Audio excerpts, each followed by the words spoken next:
तो आज का टॉपिक होगा हमारा मॉनसून पे, यानी कि बारिश में फ़िश की केयर कैसे करें। क्योंकि बारिश में काफ़ी प्रॉब्लम्स होती है फ़िश को, जैसे खास करके फंगल इन्फेक्शन तुरंत आ जाता है फ़िश पर। और मॉनसून में टेम्परेचर अप डाउन होता रहता है, क्योंकि बारिश की वजह से टेम्परेचर पूरा अप डाउन होता रहता है और फ़िश के लिए वो बहुत डेंजर होता है। और इसी की वजह से फ़िश को फंगल इन्फेक्शन आता है। तो आगे इस वीडियो में हम दिखाएंगे कि कैसे फंगल इन्फेक्शन आगे बढ़ता है और फिश लास्ट में मर जाती है।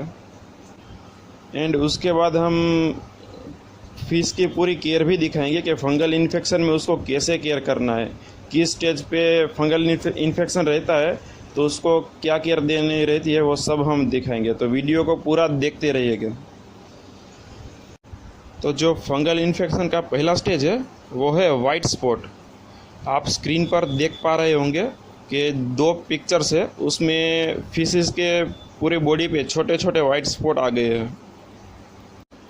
तो सेकंड स्टेज है, जो वो छोटे छोटे वाइट स्पॉट थे वो थोड़े बड़े हो जाएंगे और कुछ फंगल के धब्बे टाइप दिखने लगेंगे उसमें। वो पूरे उसके बॉडी पे भी आ जाता है, उसके फिन्स पे भी आ जाता है और टेल पे भी आ जाता है। और इसकी वजह से फिश पूरी सुस्त हो जाती है, यानी ठीक से तैरती नहीं है, एक जगह पे बैठी रहती है। और जो लास्ट स्टेज है उसमें फ़िश के जो फिन और टेल होते हैं वो गलना शुरू हो जाते हैं। उसकी वजह से वो ठीक से तैर नहीं पाती है, खाना नहीं खा पाती है। इसकी वजह से फ़िश लास्ट में मर जाती है। फंगल इन्फेक्शन वैसे तो सभी फिशेस में होता है, लेकिन ज़्यादातर गोल्ड फिश, कोई कार्प और शार्क फिश, इसमें ज़्यादा देखने को मिलता है। फंगल इन्फेक्शन के लिए एक मेडिसिन आती है जनरल एड करके, उसका रिज़ल्ट भी बहुत अच्छा है और वो बेस्ट है फंगल इन्फेक्शन के लिए। और सिर्फ मेडिसिन से ये फंगल इन्फेक्शन ठीक नहीं होगा, उसके लिए हमें हीटर भी चाहिए होगा। जो एक्वेरियम हीटर आता है, थर्मोसाइफन बोलते हैं उसको, वो भी चाहिए ताकि टेम्परेचर मेंटेन रहे और जो मेडिसिन है वो अपना काम करता रहे। कोई भी स्टेज का फंगल इन्फेक्शन हो, वाइट स्पॉट हो या पूरी बॉडी पे जो फंगल इन्फेक्शन आ जाता है वो हो, या फिशेस के फिन और टेल रोटेट होने लगते हैं वो स्टेज हो, उन सभी को हम दो टाइप से, यानी दो प्रकार से उसका केयर कर सकते हैं, उसको ठीक कर सकते हैं। एक है बकेट में और दूसरा है एक्वेरियम के अंदर ही। ठीक है, दोनों प्रोसेस आप कर सकते हैं, कोई प्रॉब्लम नहीं है फिशेस को, क्योंकि ये जो मेडिसिन है वो नॉन टॉक्सिक है। और इस मेडिसिन को पर 10 लीटर यानी 10 लीटर पे 5 ml यूज़ करना है, 5 ml, ठीक है, उससे ज़्यादा नहीं। तो पहले बकेट प्रोसेस के बारे में जानते हैं कि उसमें कैसे फंगल इन्फेक्शन को ठीक किया जाता है। तो पहले एक छोटी सी बकेट ले लीजिए, उसमें 2 लीटर पानी डालना है और उस हिसाब से हमें 1 ml जनरल एड जो मेडिसिन है वो यूज़ करना है, वो डालना है, उसको ठीक से मिलाना है। और उसके बाद जिस भी फिश को प्रॉब्लम है सिर्फ उसी फिश को एक्वेरियम से निकालना है और 3 से 4 मिनट तक उस बकेट में रखना है सिर्फ। ये प्रोसेस दिन में 3 बार करना है, ठीक है। और हर बार पानी नया ही लेना है, मेडिसिन भी अलग से ही डालनी है। पुराना पानी है वो फेंक देना है, ठीक है, उसका रीयूज़ वापस नहीं करना है। तो एक दिन में 3 बार ये प्रोसेस होगा और ये प्रोसेस कंटिन्यू रखना है 3 दिन तक। 3 दिन तक आप प्रोसेस कंटिन्यू रखोगे तो उस फिश का जो फंगल इन्फेक्शन है वो 1-2 दिन में ही कम होना शुरू हो जाएगा और तीसरे दिन में वो ठीक हो जाएगा पूरा का पूरा फंगल इन्फेक्शन। तो बकेट में आप इस तरीके से कर सकते हैं।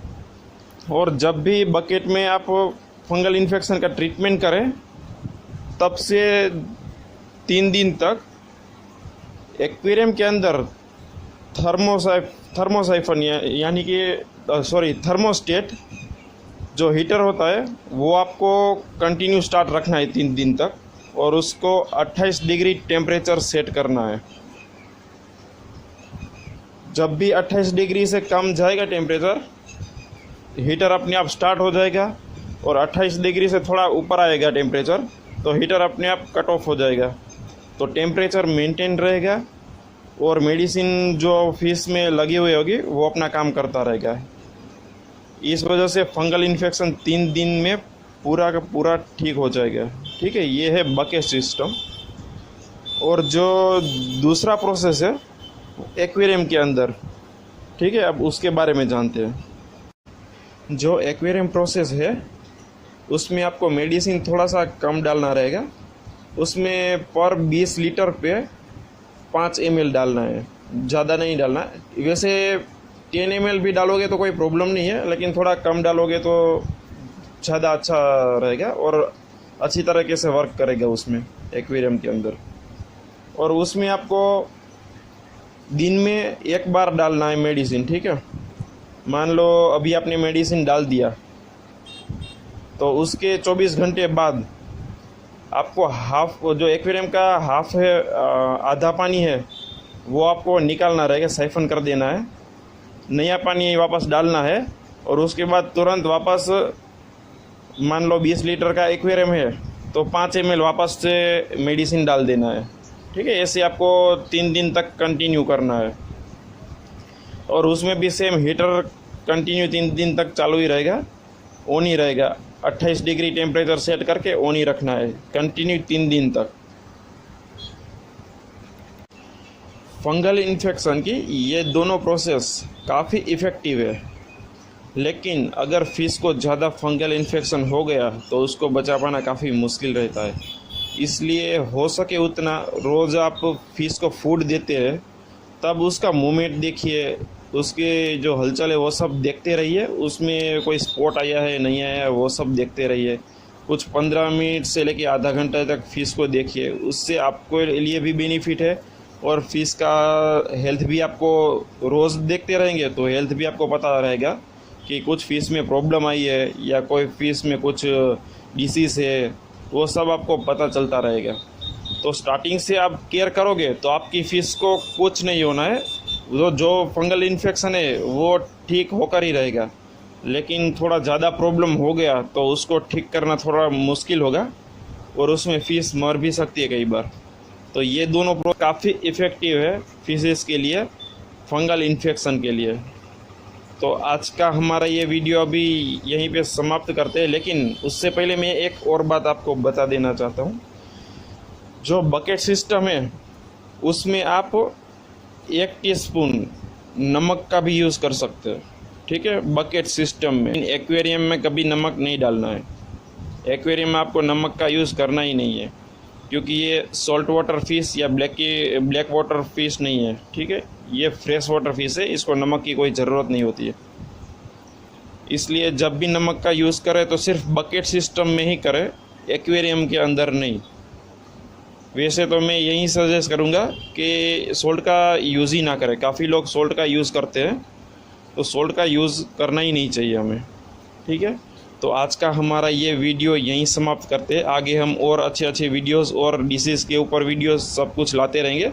और अगर आपको कोई और वीडियोस चाहिए, कोई और डिसीज़ के ऊपर या कोई और टॉपिक के ऊपर, तो आप कमेंट करके बता सकते हैं, तो हम उसके ऊपर भी कोई वीडियो बना देंगे।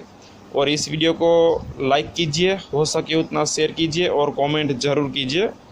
ठीक है, तो आज का ये वीडियो भी यहीं पे समाप्त करते हैं। धन्यवाद।